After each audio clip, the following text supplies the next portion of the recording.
right, Ivan. So tell me, did you have LSD for breakfast today? This morning.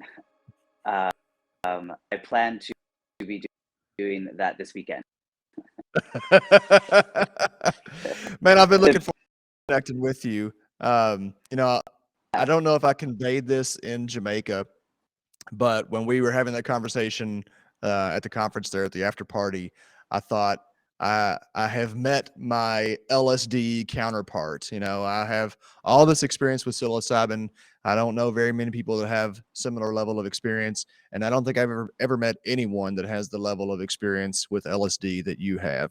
And it is such a fascinating compound. There's so much to talk about here. So, yeah, let's just get into it. How did you get into psychedelics from the start? Give us a little bit of your psychedelic background. So yeah, I mean, the war on drugs propaganda machine was really sort of heavy, and so undergoing drug education at school and stuff like that, I just really kind of got the feeling that I wasn't being told the whole truth, and it turns out I wasn't being told any truth at all. It was all lies, actually. Yeah, it was actually all lies and propaganda. But I'm very grateful. My father was a computer studies teacher, so I had early access to the internet, and a desire to learn about things that maybe people don't want me to learn about. So I dug into the internet and just really just got fascinated.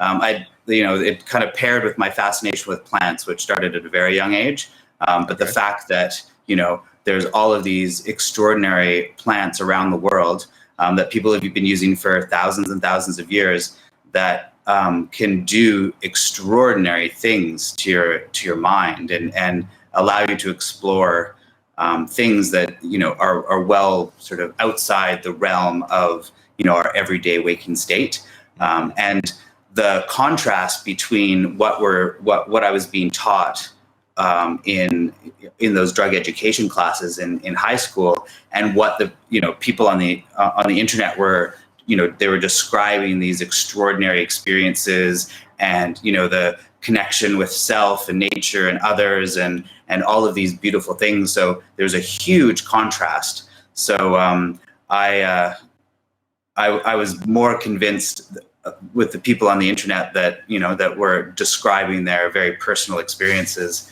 And yeah, that was the spark. And from there, it was just a case of starting to experiment and bringing in my friends and doing what teenagers do and explore those compounds.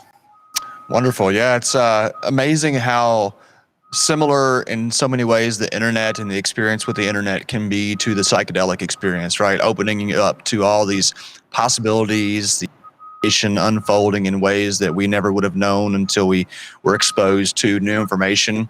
It's my story is a little sort of similar. I mean, it started for me in a public library at around age 8. I read about peyote and I was like, what? Yeah. There's this world beyond our world that can be accessed through a plant, and somehow it made perfect sense. So so you're in Canada, right? Yes. A little bit different scenario growing up. I'm curious, like the access in Canada, has it always been more readily available to get a hold of psychedelic plants, or was that something you really had to work at? Yeah, so I was actually really lucky to be born and raised in a province of Canada called British Columbia. So we're on the West Coast. I mean, from a very early age, I was also involved in the cannabis industry as well. And the beautiful thing about people that like farming plants is that once you find people that like farming cannabis, you're more likely to find people that like growing mushrooms and all that kind of stuff. So early days, I had access to wild harvested mushrooms from a very early age. It wasn't really until university where I really got sort of some better access to some of the other compounds like MDMA and LSD, and then I've been very aware of those opportunities as I get older and older. So I always feel that you regret the things in life you don't try more than ones you do. So I've made it a life mission to experience as many of these psychedelic experiences as possible. But early days, growing up in BC, fairly easy access to some of the more common psychedelics like mushrooms. Yeah, I mean, you guys are loaded with wild cyanesins and other wood lovers and whatnot up there, right? That's correct. Yeah, there's probably Liberty Caps. Probably got some Liberty Caps up in BC. Yeah. Yeah, Liberty Caps, and then Amanita as well. You've worked with Amanita? Oh yeah. Well, a little bit. Yeah. Okay. Very, very cautiously, sort of. Experimenting with that. Yeah. I've had quite a few experiences with Amanita in various formats. So how would you contrast drug culture, or even more specifically, maybe psychedelic culture in Canada and the U.S.? Are there significant differences? I know you travel through the U.S. a fair amount, and you're worldly. Yeah. How do you compare the two? Well, yeah, and I've also lived in the UK and in Australia. Okay. So I think from from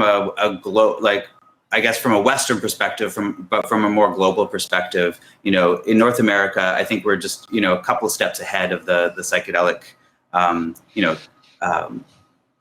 the idea of building a psychedelic community and everything like that. Comparing the U.S. and Canada, I mean, it's a little bit different. There's a lot more people in the U.S. And I think that the difference between sort of state level regulations versus Canada, where we have sort of federal regulations, make it a little bit different.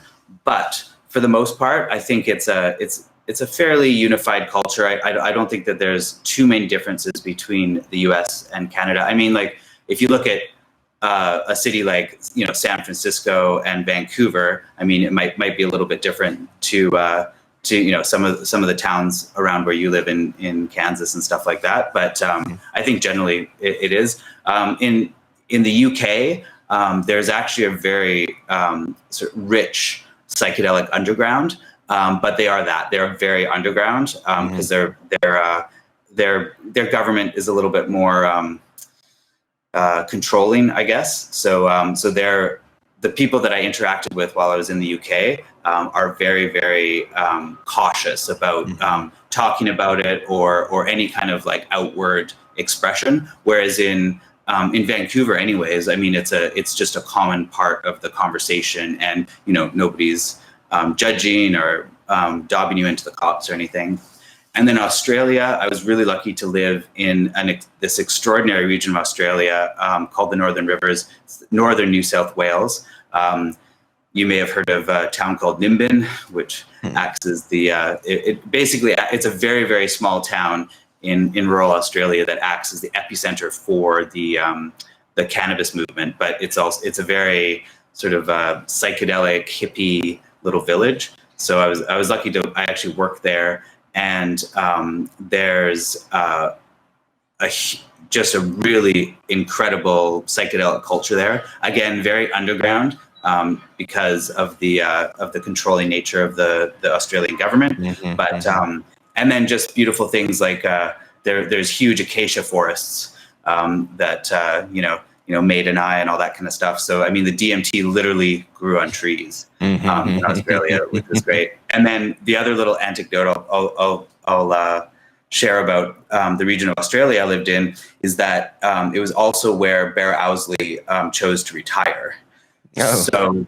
So the mythology is that when he decided to retire, he cooked up a very large batch of LSD and brought it to Australia. So the mythology is that most of the LSD in the region was of Bear Owsley origin, and that is something that I can probably it seems like a reasonable hypothesis because the LSD in that region was very, very good.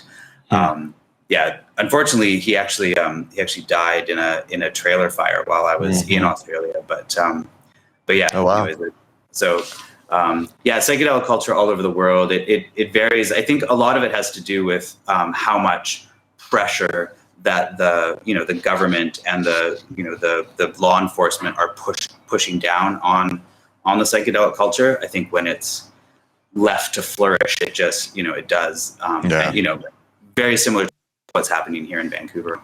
Yeah, I mean, we're here in Kentucky, we're seeing actually quite Kentucky, a bit of, right. yeah, Kansas. it's all good. Yeah, we're seeing quite a bit of Canadian mushrooms coming in. I Interesting. have a number of friends, or not friends, people that I know, let's say, who are buying psilocybin from Canadian online public stores. I think there's some open head shops there. So yeah, the kind of atmosphere in Canada seems so much more open, and I'm sure it's probably different across the nation overall. But I feel like I could ask you so many questions about plants, and we'll come back to that, but I'd love to just kind of drill down in on LSD. Absolutely. Courtney's not with us today. She had too much work to do. She's not as much of a fan of LSD as I am. I was so deluded by the anti-drug propaganda for about 20 years. In my 20s, I was taking LSD pretty regularly. Still believing that it was frying my brain. And I had one experience that was so beautiful and so perfect. I said, all right, let's leave it at that. And then fast forward 20 years later, I kept working with mushrooms all throughout. I went down to a MAPS conference in Tulum. There were some folks from MAPS there, had some LSD. By that time, I had gotten better versed in the actual science around LSD, and I knew that it was good for my brain, but I didn't have access here in Kentucky. So when I knew that this was some good quality LSD coming from some people associated with a reputable psychedelic organization, I was like, this is my time again. And so I took just a tab, and I was just like, what the fuck did I waste that last 20 years not doing this? And so since then, LSD is actually becoming quite common here in Kentucky, and some very good quality LSD, and that's exciting. But it's still probably the most stigmatized psychedelic, I think, and that's what I would love to use this opportunity to do, is help just dismiss as much of that stigma as possible. Even people who are taking mushrooms still think, probably a lot of people still think, LSD is bad for you, and it is so good for you. Yeah, and I 100% agree. And there is still that pervasive war on drugs propaganda idea that you're rotting your brain, first of all, and then LSD is dangerous because a long time ago, purportedly somebody took LSD and jumped out of a window. And where it's not even that's not even a verified fact. It is possible that you take a psychedelic and it alters your perception. So there's always a small danger that you might hurt yourself or injure yourself or something like that. But we get into a car every day and drive around, and we take on a very similar risk profile, just driving around in a car. So yes. So let's talk about the rotting the brain thing, because that's definitely a meme from the war on drugs propaganda that's been pervasive. What we have to remember, classical psychedelics, they link with neurotransmitters that are already in our bodies. So we actually have compounds that are very, very similar to LSD and psilocybin and the other classical psychedelics already in our body. Already, we use them day to day for joy and sleep and all sorts of biological mitigations. So when you take a psychedelic, your body knows what to do with it. It already has the lock for the key that the psychedelic is. Now, I mean, psychedelics, they sort of ramp up production in very particular ways, and that's why we get those different effects from the different types of drugs. But at the end of the day, your body knows what to do with them, and it does glorious things with them. So we're actually, it's a net positive when we take something like LSD, because it contributes greatly to our neuroplasticity. And neuroplasticity is probably one of the the key components of a healthy, productive life. And I would hypothesize too that it also helps you live a long and productive life as well, as you keep those neurons making different connections all the time. Yes. Yeah. So it's the opposite of eating your brain. It is your brain. Yeah. And a long time ago, about a decade ago now, I was living in the UK, got my hands on some really good LSD, but I didn't like. I was going to university, so I didn't have as much time to take threshold doses, and I was also living in London. It's not the best place to be doing large amounts. So I'd run across a reference a long time ago, and whether this reference is true or not, but apparently when Crick was creating the idea around the double helix of the DNA, which they eventually won a Nobel Peace Prize for. But as the story goes, he was microdosing LSD, and this is one of the very first sort of recordings of in our modern time, anyways, of people microdosing LSD. So I had all this LSD, so I made a very crude dilution of this stuff, and I started to experiment with small doses. And I mean, that was, it's all well and good to say, okay, neurotransmitters and science, but I mean, psychedelics is all about the experience, right? Yes. So once I started to, microdose, and I was, this was way before we were talking about microdosing protocols or really anyone's kind of has an interest in running. So I just kind of was doing the experiments on myself. And that really cemented how important a compound like LSD is to, creativity and productivity and, just feeling light. I mean, going to university is a stressful thing, right? So everything about the experience that I had about, when I was microdosing LSD was it was positive after positive after positive. And that experience really solidified, who I would my drive to, study these compounds, study these plants. And, my strong desire is now to, bring these to the public and allow everyone to really experience these things. Yeah. Yeah. What are your thoughts on the, what has been the suggested or possible risk of, I think it's arrhythmia with microdosing LSD and its affinity for the 5-HT2A receptor versus the B receptor. Do you think, is there anything to that? Yeah, well, I mean, in any population, you're always going to get, a population typically will distribute on a bell curve, right?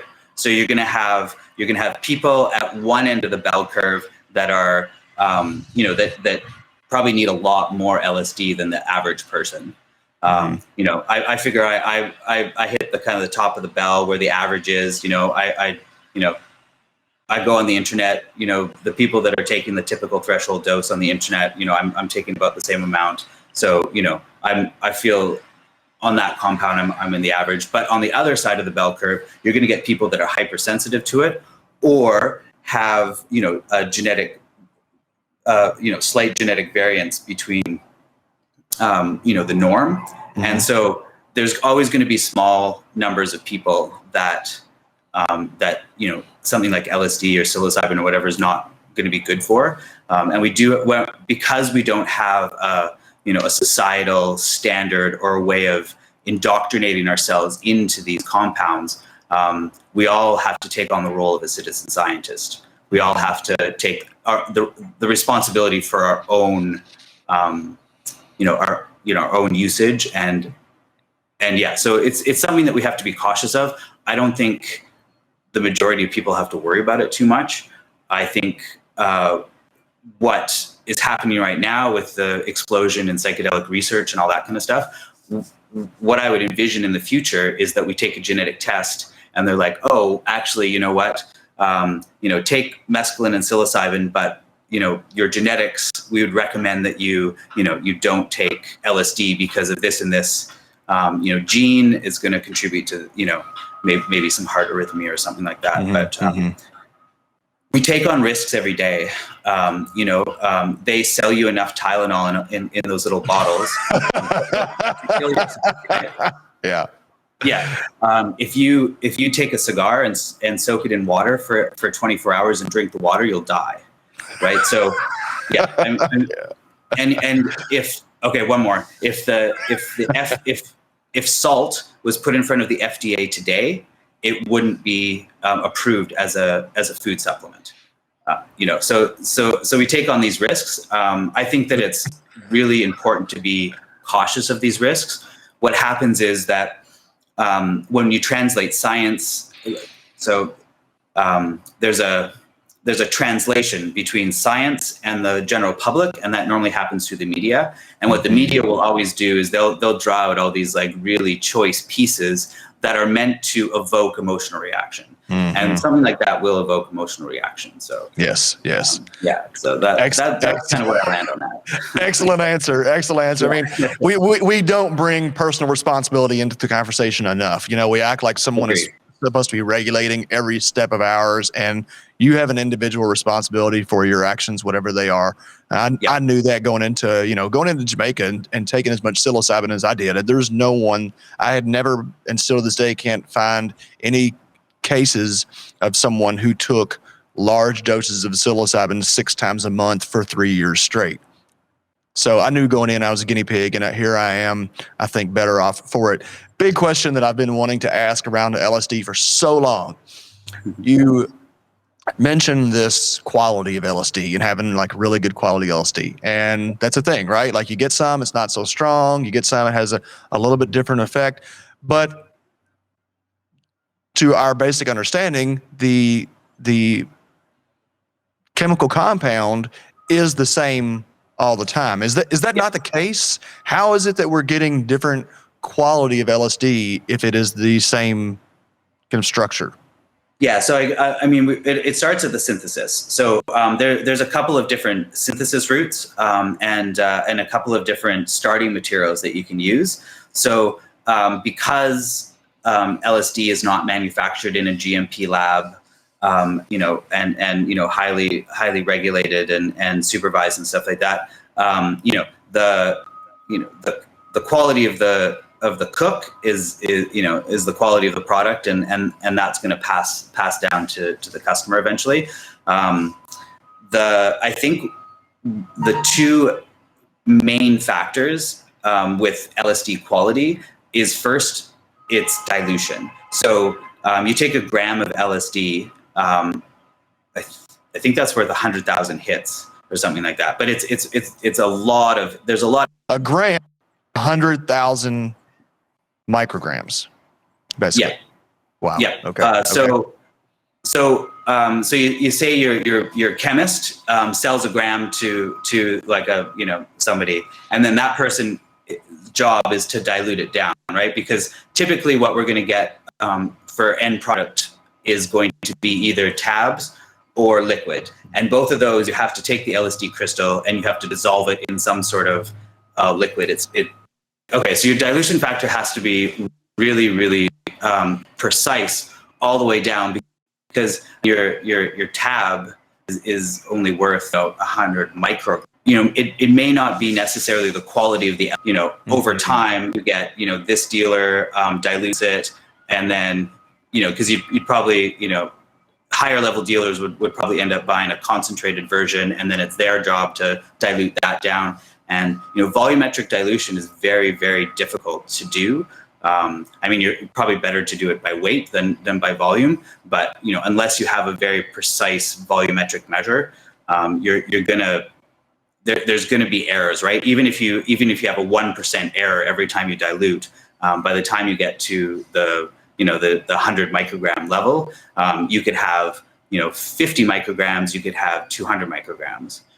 So I think that has a lot to do with the quality. The second issue with LSD in particular is that it's very, very light sensitive. In fact, during the synthesis process, there's 1 or 2 steps of the synthesis process that has to be done in darkroom conditions. So they have like the yellow or the red bulb and all that kind of stuff. So it's very, very sensitive to light as well. So again, if light and heat, but primarily light. So if you haven't, if you, I don't know, leave an LSD vial, on your dashboard for an hour, and it gets the heat and the light, that's going to degrade. And because again, your volumes or your concentration is so low, you adjust your concentration by 2 or 3%.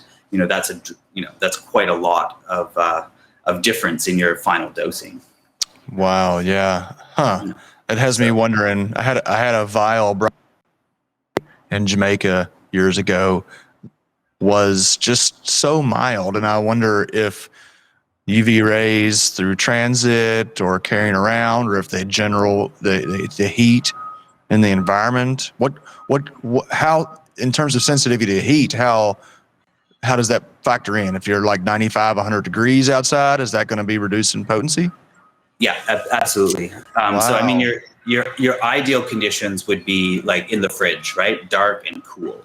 Mm-hmm. And having dealt with psilocybin containing mushrooms in Jamaica, I know for a fact that you're like from harvest to drying to storage. We have there's some elements that we really have to consider, right? Because we want that end product to be high in psilocybin and psilocin. But mushrooms, that's a whole other story about the stability of the active ingredients in that as well. But right. Typically classical psychedelics like it in a cool and dark, that they like to be stored in a cool, dark place. Yeah. I don't know why. I just kind of, I didn't think about that enough with LSD when I had it down there. And I was really disappointed when I came back to it, and it was significantly, I dosed like 10 people one day, and everybody was just kind of like, it's not really happening. So that must be what was behind it. What, in terms of dosing, I'm curious as to what you have worked with on the higher end, what your experience of others in this, the far reaches of LSD, what that's like. I've read some anecdotal reports of some just insane doses accidentally ingested and people coming out better afterwards, Yeah, so let's talk about these high doses, because I think that there's something in there. So a while back, I helped a colleague write up a case report, and I believe this person had snorted something like 0.5 gram of LSD. That I'll have to shore up the details, but basically they mistook LSD for a compound that you would normally snort. My first question is, who's leaving 0.5 gram of LSD crystal lying around? Right. If I had that, it would be like hermetically sealed and stored in nitrogen, and in a safe somewhere, very But anyway. What's the volume on 0.5 gram look like either? Oh yeah, you'd probably 0.5 gram is going to probably be like it would easily fit into the smallest Ziploc bag you have. Right. It's not something that should be just laying around. Kids, if you've got a gram of LSD, don't leave that lying around. But anyways, this guy got into it. He managed to get crystalline LSD and snort it. Went into a coma for something like 14 days, I think. Like it was a long time. He was in a coma.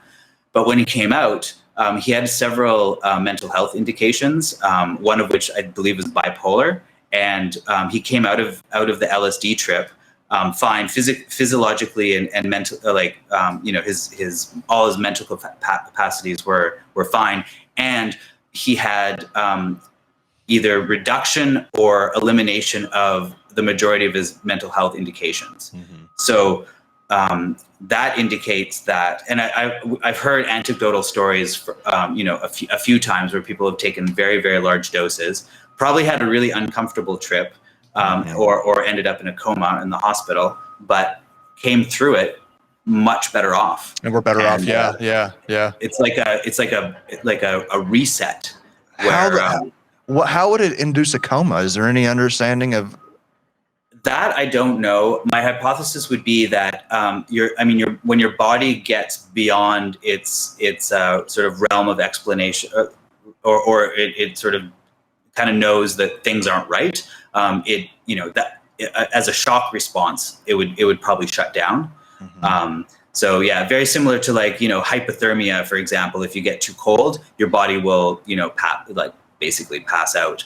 And that protects, that's your body, shutting down and basically protecting all of your vital organs. So it pulls all the blood to your brain and to your heart and kind of like leaves the extremities. It's like, well, we don't need these particularly. We want to keep the brain and the heart going. So I think that would be my hypothesis. But I guess too, from a experiential point of view, that it would be very, very overwhelming to have that much LSD on board.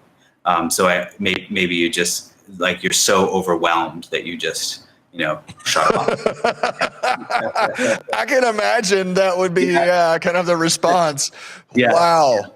So in terms of my own experimentation, I've definitely not pushed the realms that far. My typical dose is like a tab, so like 100 micrograms. And in the past, you push it a little bit. So, I probably pushed it up to like, somewhere in the neighborhood of 300 micrograms. Okay.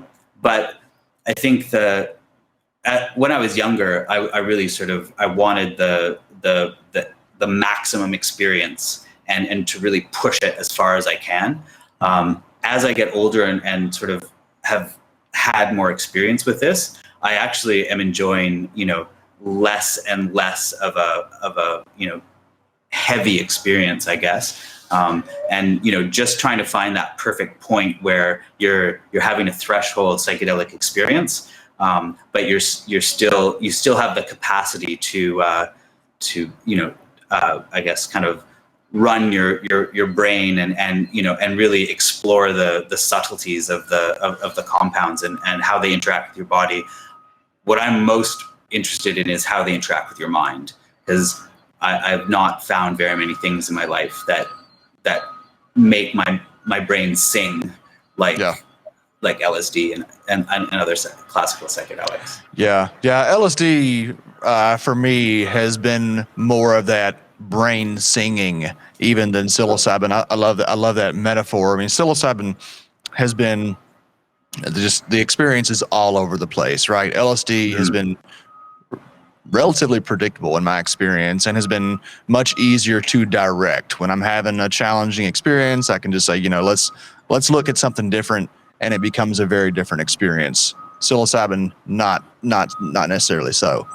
Yeah, I agree. And I think, again, hypothesize that some of that would come from the purity of the compound. So, LSD, we're pretty much taking the exact same compound every time, whereas psilocybin is a highly varied, there's beta carbolines and there's tryptamines and there's all sorts of, really interesting things in mushrooms, things that we haven't even started to get to the bottom of. Right. And I'm sure have lots of great therapeutic and medical benefits, but I'm the same. Typically with mushrooms, that's more of a, kind of, I guess, more of a body connection. And I'd be much more inclined to, feel a strong connection to my environment or to nature. Whereas, LSD is a very intellectual, and like intellectual in the way that it makes my mind sing, not intellectual as in, I'm wanting to read books or anything like that. Doing equations. I had one LSD experience. I accidentally did a 300 mic, dose once. I didn't know it was double dipped basically. And, I ended up having a purge. It was the only time I've ever had a purging experience on LSD. And it was something very otherworldly, and it has had me wondering about what I guess I could only call the shamanic potential of LSD. Right? We have all this history of mescaline and psilocybin and DMT in a shamanic, energetic. I'm really curious to hear about your perception of the spiritual experience, but LSD not having any, that I know of, any history of this kind of the energetic shamanic experience, it created a lot of curiosity in my mind as to what could be done with higher doses of LSD. And since then, I've been wanting to do like a 500 mic dose or something. And, you know, I would obviously want to, I think I'm probably a sitter for that. Yeah, setting, right? Yeah. I mean, this one was, anyway, I won't go into it, but it was a pretty wild experience. But first of all, if you could just kind of share your perspective on the mystical nature of psychedelics, and then how we might be able to apply that through LSD. 100%. Yeah. So, I mean, with LSD, it has a high potential for, you know, shamanic use. And if we look back, give one example, the Mazatec, they use 3 different plants and fungus as part of their shamanic rituals. Although in Oaxaca, they're called curanderos and curanderas. Mm-hmm. So these people, they use Salvia divinorum, which I know a little bit about. That's their sort of introductory psychedelic experience, and it brings you to the tree of life and teaches you the knowledge of life. And then they use mushrooms, but they also use morning glory. Now, I'm pretty sure they call it a golqui. I might not be saying that quite right, but I've seen the term, yeah.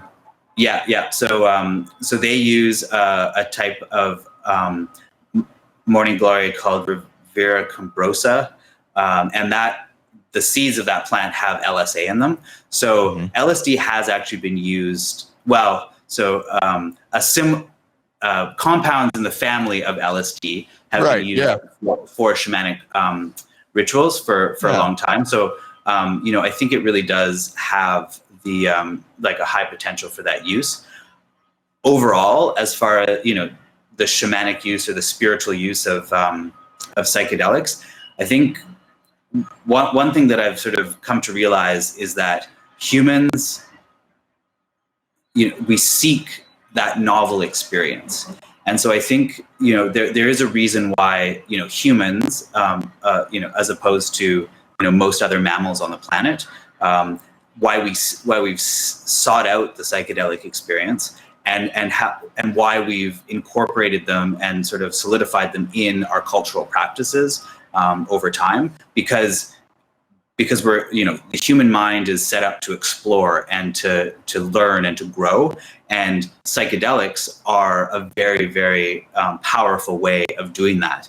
And it's a very powerful way, I can go exploring, I can get in my car and I can drive and I can explore that way. But you imagine, at the height of human civilization, we all lived in tribes, and we were all we were fairly geographically bound, rather. So our exploration potential, maybe wasn't as high as, being able to get on the plane and fly into Australia. They knew their environment very, very well and intimately, but they could utilize these psychedelics to foster that human need to explore and delve into the unknown and to understand who you are and where you go. So I think it's a very natural progression that, over time humans have discovered plants that, they're not nutritious, but they evoke an experience, and we've incorporated that into our spiritual practices. And I mean, we come out the other end now as sort of a large scale industrial society.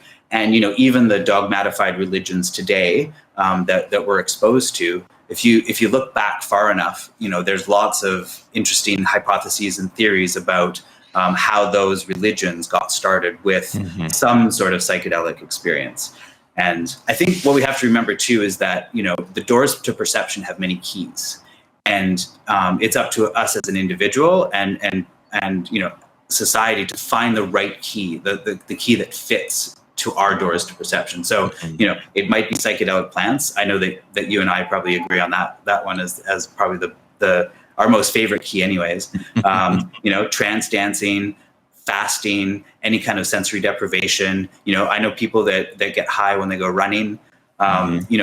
So there's all of these different ways of evoking the psychedelic experience. And I think, like, tomorrow, if you took all potential took all psychedelics away, all plants, all compounds, all that kind of stuff, humans would get to work finding the next way to explore that inner space.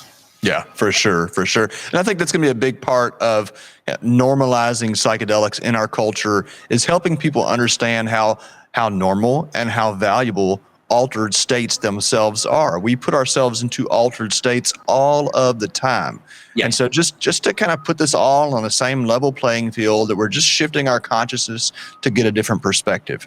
What is your perspective on this, I guess, reported world beyond our world? You know, as a scientist, how do you understand experiences that may seem to illustrate deeper realities, and how do you bring that into your daily life? Yeah, so I was very, very lucky. I studied with a shaman named Guillermo when I was in my very early 20s, and just, you know, again, just that desire to experience the psychedelic experience in varied ways. And that was an ayahuasca. So I did 2 ayahuasca ceremonies with him, and those 2 experiences basically switched my worldview 180 degrees. I mean, up to that point, I was very, you know, if you can see it, if you can touch it, it's real, you know, that's that. And then, you know, when we talk about, you know, the dream world or a psychedelic state, or even like when shamans are talking about, you know, spirit possession and all that kind of stuff, well, you know, that's just a little bit of theater and show to, you know, to solidify whatever the goal was of the shaman to, you know, to heal or whatever. Well, it turns out that that's totally wrong. Humans are designed for ultimate survival, which means that all of our senses narrow the focus of our perception down to the bare essentials. So in our everyday waking state, we walk around being able to input just enough data to make sure that we're safe, right? We hear a loud noise, you know, it's our reaction to turn around. You know, our stomach grumbles, so we eat. You know, we perceive, you know, just enough of the visible spectrum to be able to have an analysis of our environment around us. What psychedelics do, when we evoke the psychedelic state, it widens that scope. It allows our senses and everything else to take on more data, and that's really where you get to kind of start to see, you know, that there's something well beyond this. And then that's not to even, you know, that's just the perception that we have of our physical state. You know, we close our eyes and all of a sudden, you know, we're in a totally different realm. And I've always struggled with the language to describe, you know, what I've experienced or what I've felt. But it's something well beyond what we experience day to day in our everyday waking state. And it's extraordinary, and it's scary, and it's all the things. And, you know, I think humans just barely scratch the surface. Like we have that little, you know, peephole in the fence that we get to look through into this realm. But it's and you know, we spend our entire lives exploring it and experiencing it, never really understanding it. It's fantastic. You know, at the same time, you know, I'm a scientist, you know, so from a scientific perspective, I think that understanding that there's something well beyond the realm of human understanding and explanation is a very strong motivator for me to create, you know, good science and you know, because I mean, obviously the science is, well, you know, very, very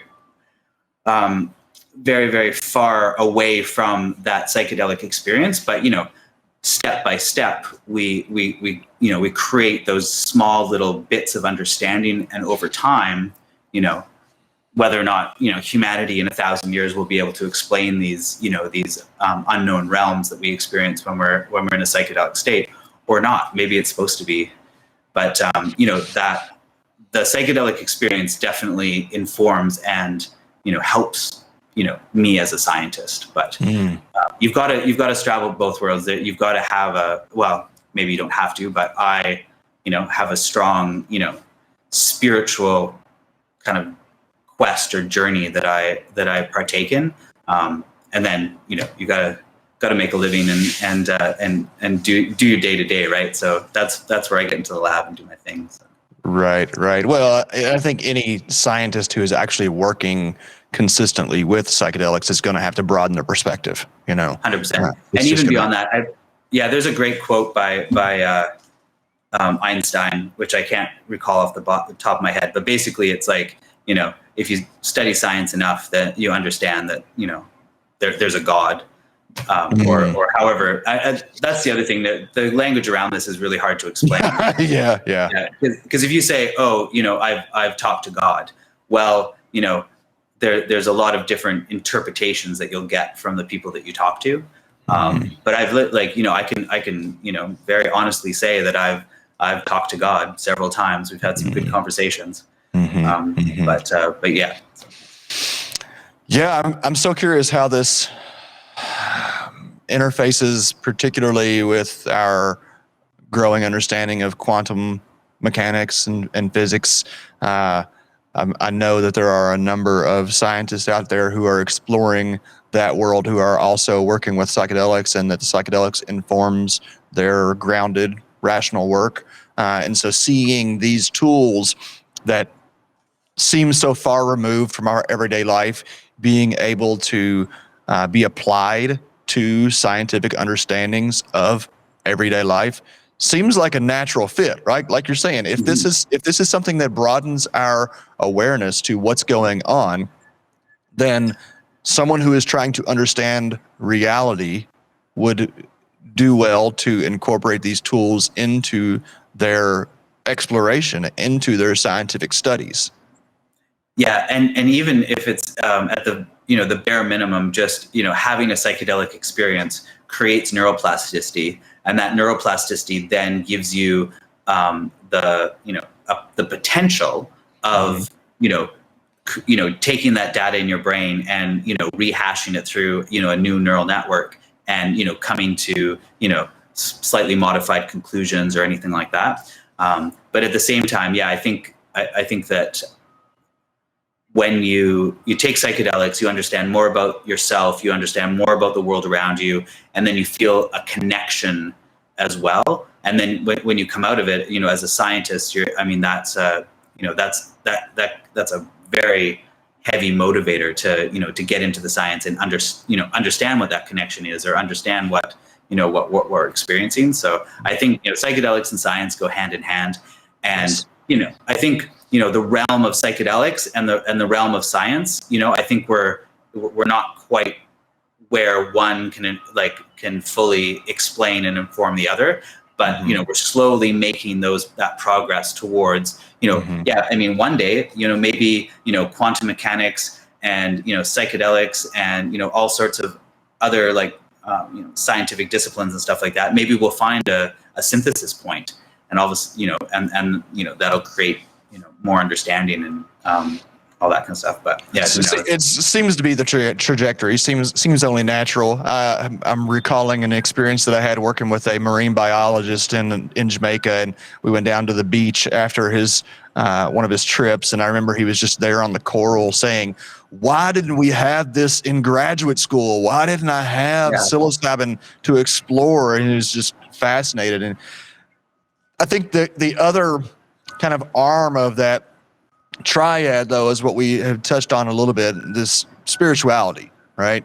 And it's so loaded historically. It's been so loaded with dogma and just kind of like projection onto others, judgment onto others. But as you alluded to, that there are so many very, I would say, concrete references in mystical traditions to psilocybin mushrooms in particular, but other psychedelics as well.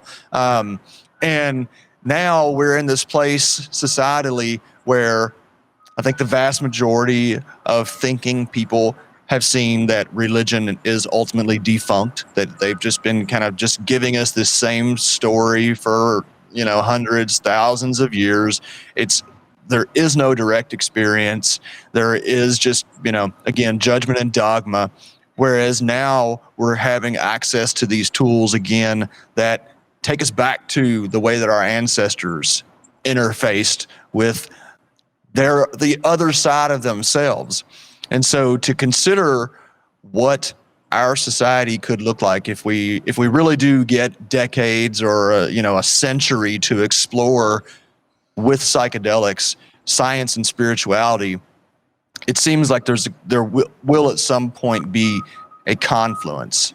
And I don't know, do you have any are there any traditions that you look at that are able, that have done that effectively? And how do you see us kind of bringing those experiences together and what that looks like as a future society, if you have a vision there? Yeah, so I'll just one sort of anecdote from my time in London. I was really lucky to the cook that worked where I lived. He was a Sufi, and so we had many conversations. He was cooking food and stuff about sort of his how his religion have sort of dealt with that kind of stuff. And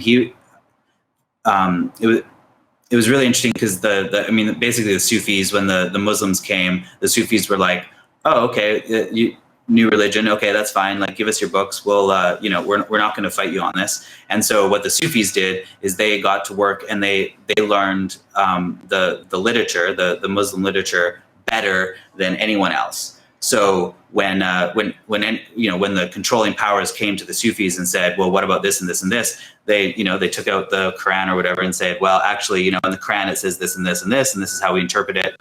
Oh, okay, we'll carry on. So, and they've got a lot of like breathing and some really interesting kind of psychedelic practices. So when I point to maybe a spiritual group that's kind of incorporated over time, both the psychedelic, the dogmatified religion, and sort of the day-to-day societal living that we have to do. I think that's a really interesting example. I think what we have to remember about religion, I grew up Catholic, and so in my early adulthood, I was anti-religion. Anyone that joins a religion, why would they ever want to do that? Why don't they just want to think for themselves? All this kind of stuff.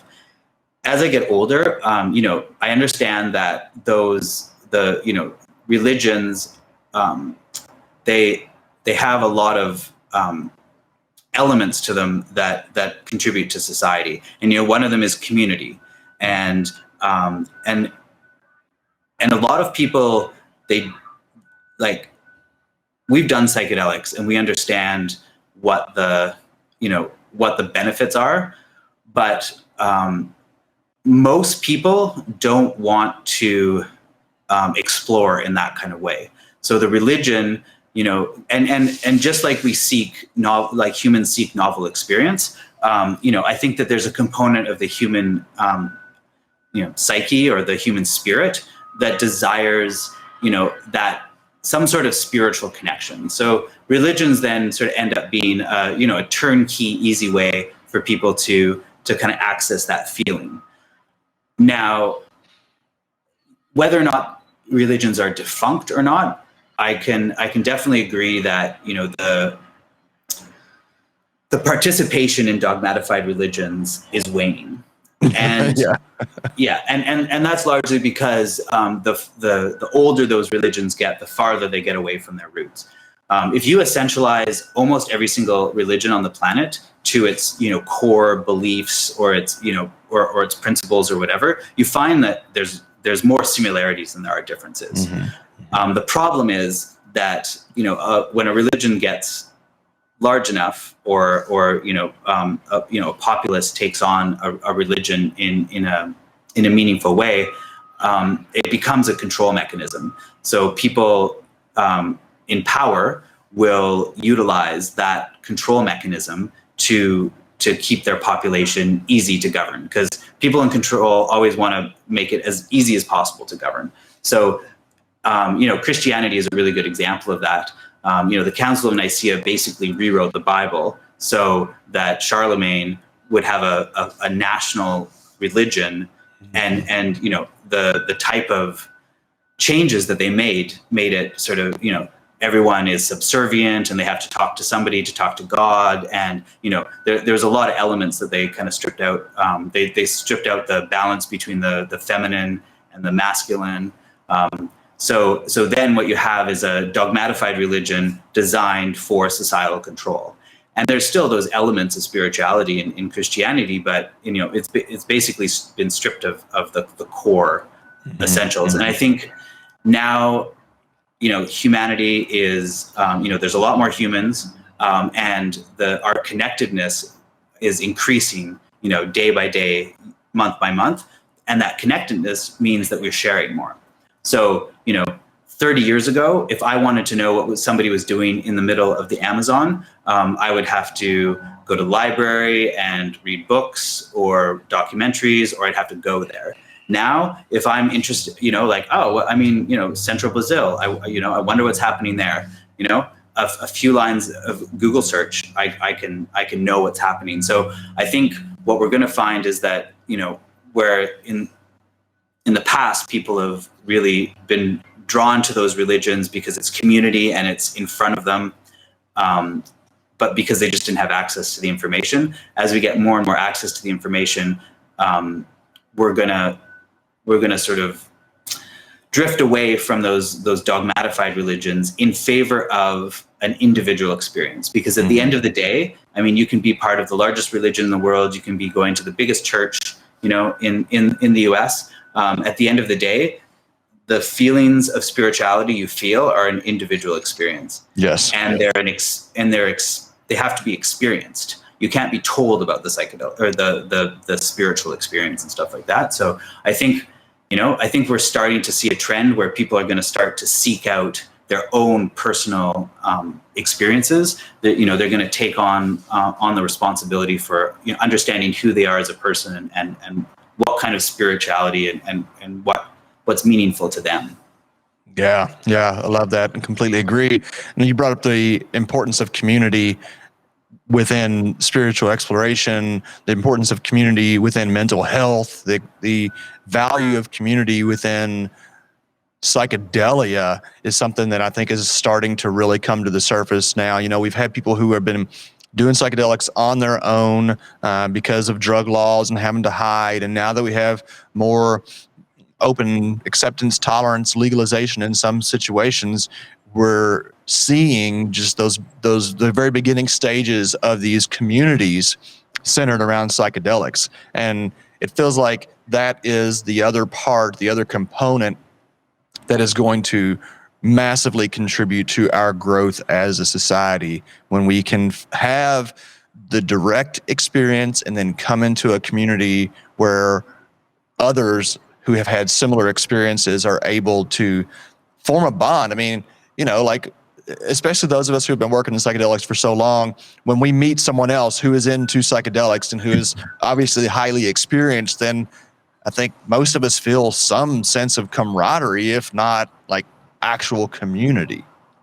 100%. Yeah. I've grappled with the psychedelic community term a little bit because having experienced different sort of, sectors of this community around the world, I find that in my experience thus far anyways, is that I tend to use the word tribal as opposed to community because normally these groups are founded and bond around, a particular practice or a particular compound or a particular activity. Not to say that those tribes don't, make up the psychedelic community as a whole, but I was exposed to two different ayahuasca groups when I was living in London, and very, very different groups, very different reasons for practicing those things. But when you talk to one group about the other group, they were very dismissive of the other group, like, oh, they're and a very, very similar to what happens with dogmatified religions. One religion is like, well, actually we're the religion, so not this guy. So and I think because psychedelics create such a strong bond when you do it within a group, I think it's only natural that we bond with people that are, enjoying the similar compounds. Now, that said, I've met extraordinary psychedelic explorers and researchers from all around the world. And I mean, you hit the nail on the head. You start we started up our conversation in Jamaica, right? And, it didn't take very long for us to link in and understand that, we've got some mutual interests and we really we bonded over our love and our experience with psychedelics. So I think what we're going to find in the near future is that those kind of bonds are going to grow globally, and we're going to slowly cohese a psychedelic community. One of the big factors that we don't have this sort of comprehensive psychedelic community now is largely because of government regulations and the fact that a tribal approach is a very good way of restricting access of the outside, so thereby protecting yourself. Whereas we wouldn't ever think of an alcoholic tribe, right? I don't even know if you think of alcohol, people that drink alcohol as a community, but it's maybe not the best example, but it's interesting though, and making the comparison between alcohol and psychedelics, it's kind of a go-to when we talk about safety profile, when we talk about abuse patterns and whatnot, but not a lot of comparison of similarities, or even thinking about it in terms of community. I mean, here in Kentucky, bourbon is very much a community thing, and when I go into kind of these bourbon-centric events, I don't feel like I fit in. I'm like, I don't belong in this community. Yeah, I agree. I don't know that it kind of translates into various forms of alcohol, but there's a bunch of craft breweries here, and there's this culture and community built around beer. But I guess where the direction I'd like to take this conversation for the time being is maybe a little bit less on the optimistic side, but I want to explore this. I think about this a fair amount. We're all so excited that psychedelics are finally, we can talk about this. You and I can have a public conversation talking about our experience with psychedelics and not be looking over our shoulder once it gets published. Yeah. You already mentioned the fact that kind of through religion, those in power want to stay in power. We see that in politics. That's obvious. And I can't help but sometimes have this kind of lingering feeling that this might not last. Go ahead. Oh yeah, no, for sure. I also have the same concern. That we might be on a trend, but it might not be a forever thing. What we have to remember is that laws are made by politicians, and politicians will only ever work in their own self-interest. They're not interested in anything else but getting reelected. Mm-hmm. So as the sort of ethic and the moral of society progresses, the politicians basically get sucked along, because if they ignore the momentum in a society, then they won't get elected anymore. Mm-hmm. And they're hyper focused on their reelection.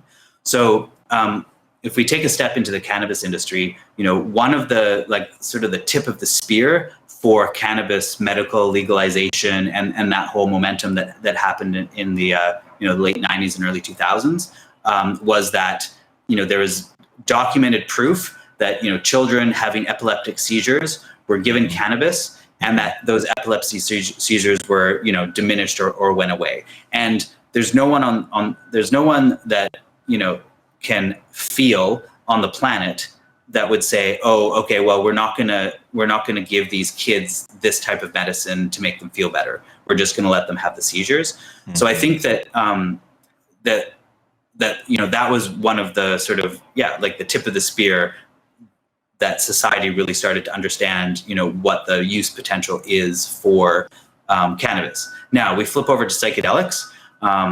Here in Canada, some of the first patients that were given access to psilocybin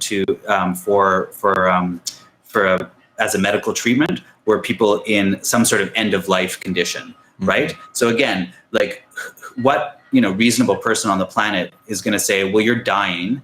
No other compounds have given you any kind of relief, but you take mushrooms every 6 months and it reduces your anxiety, and it allows you to connect better with your family and enjoy the quality of life, improve the quality of life for the remainder of your time. And I think that can be said with PTSD. We have soldiers and firefighters and ambulance drivers and police and all of these people that we rely on in our society to help run and help a functioning society. Well, the soldier thing maybe not so much, but anyways, well, that's a topic for another time. But we've got these people and they get PTSD.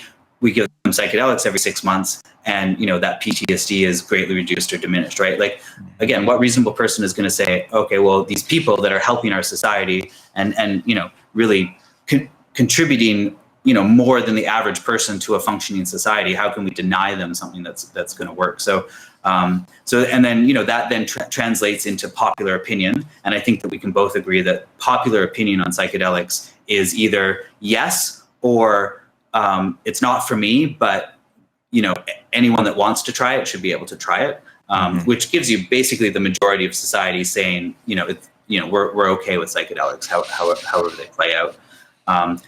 And then that translates into, over time, a shift in political opinion. So those politicians are, they just have to get sucked along. And we're still gonna, you're still gonna get the odd politician that's got the old school thinking. Or, I saw this a lot in Australia, where the politicians in Australia, they really towed this very conservative line when it came to cannabis and psychedelics and stuff. And it's like, it's hard no, because if I said yes, or even if I said maybe, my very conservative voters will vote me out of office, and I won't have any say at all. And they were of the opinion, despite all the opinion polls and all that kind of stuff, they were of the opinion that if they said that, then they would get voted out. Whereas in Canada, I think that if a politician came out blatantly against the use of psychedelics for medical therapy, I think that would be pretty a dramatic shift in the opinion towards them, and it might not even get reelected. Yeah, that's the trend right now. I guess where I think deeper into it in the future, where if we have a society that is, say, no longer supporting military industrial complex and the empirical spread, and how that, and if that is related to psychedelics, as I expect it would be, how that will then be received and kind of mitigated through the government and the powers that be. I don't know. It's such a curious thing. It has me also now. I'm kind of wondering, not only personally but globally, as psychedelics become more mainstream, in imagining a world 20 or 50 years from now where there's just kind of like, it's a thing that we do and it's no big deal. What is the next kind of frontier of human ideological exploration? I've been getting really, and I feel like we're gonna have to have you on again. There's so much I would love to continue talking about.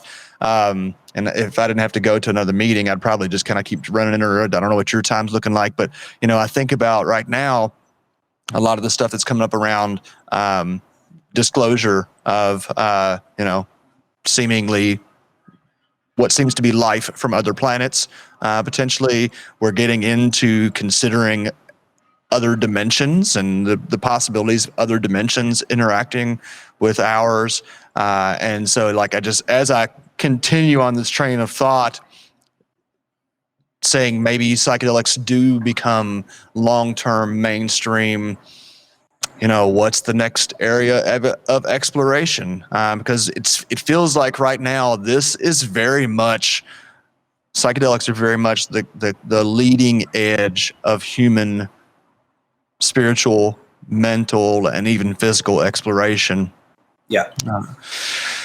God, there's something else I had in mind to ask you. Jamaica. I'm just curious what's going on. You been down there lately? What's going on with Jamaica? So my last trip was in January. But Jamaica's taking along.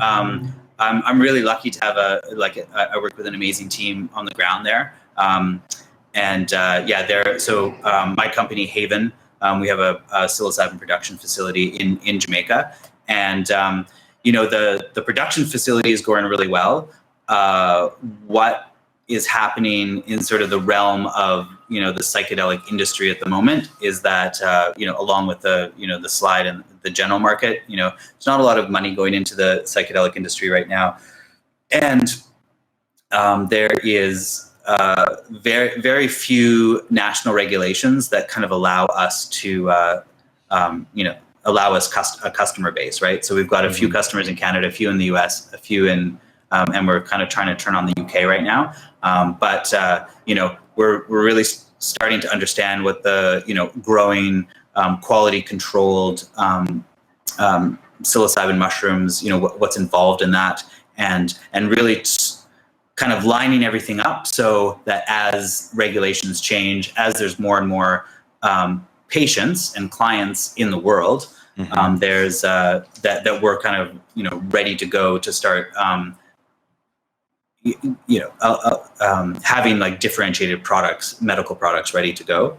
The Jamaica thing in general is really interesting because I don't know if it was on purpose or by accident, but the fact that they left psilocybin and psilocin basically off of any kind of restricted drug list in Jamaica has basically made it an epicenter. And I mean, you know this very, very well, but more and more people are coming to Jamaica to have mushroom experiences. I was actually just on a call last week, and we're starting to help facilitate therapists.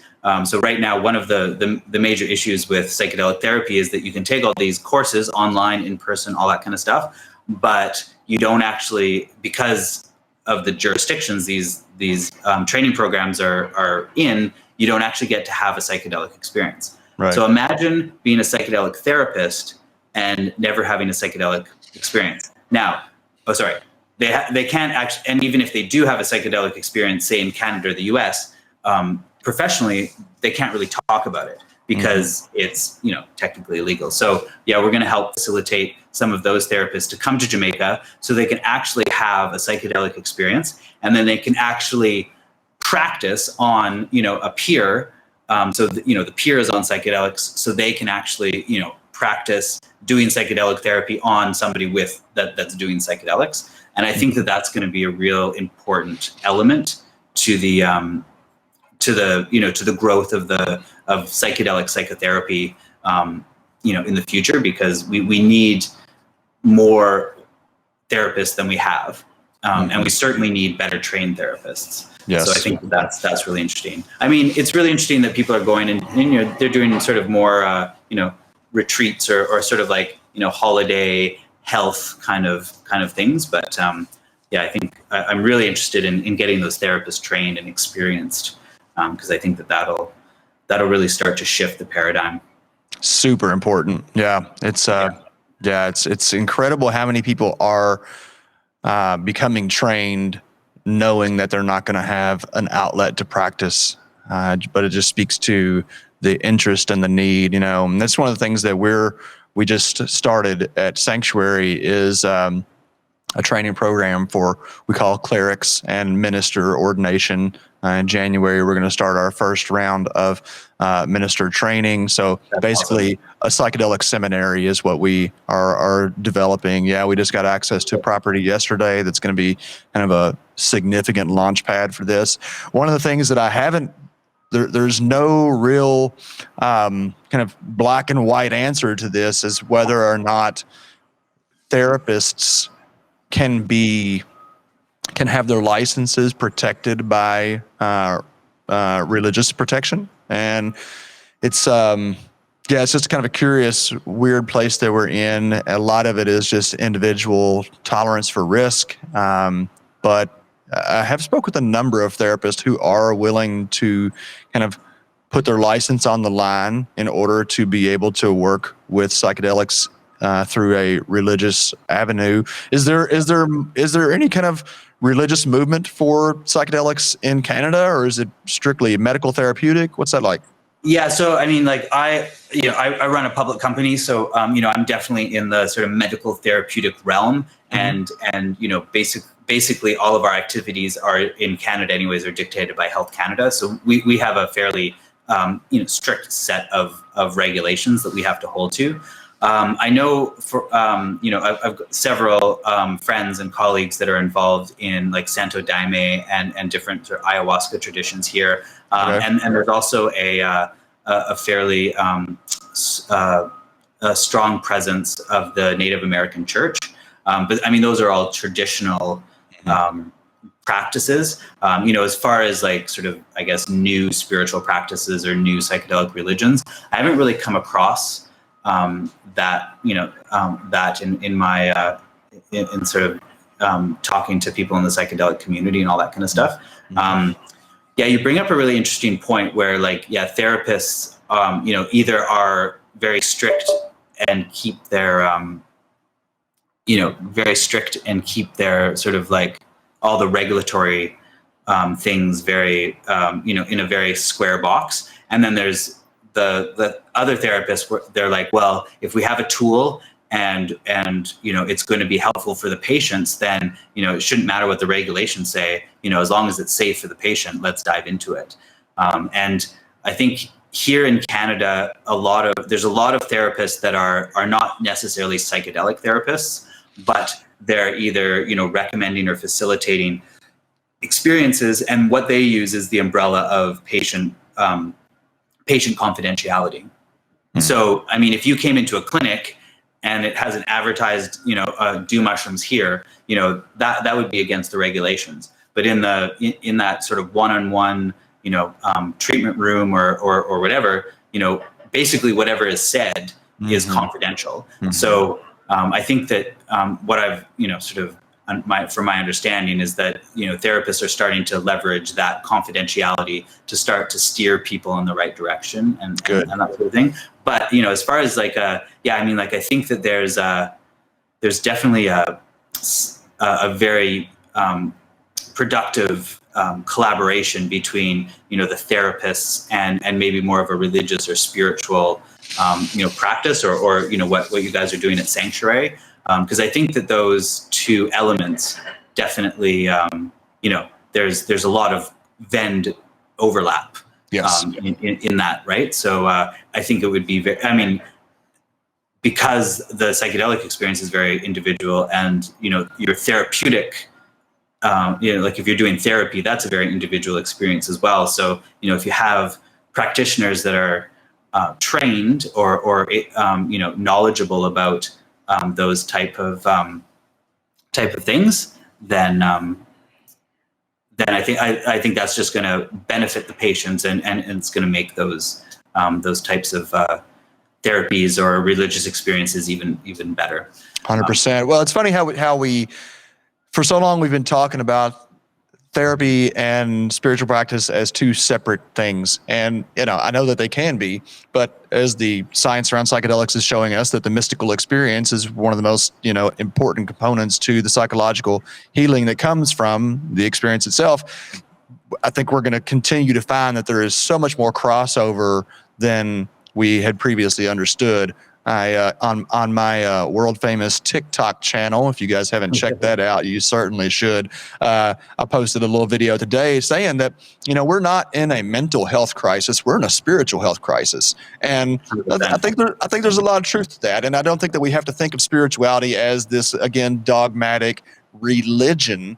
We can think of spirituality as the other side of ourself that we can't see, and so blending these two worlds, I feel like, is going to be super important for the real effective healing. And then again, the other aspect of that you already brought into the conversation is the importance of community support after your experiences.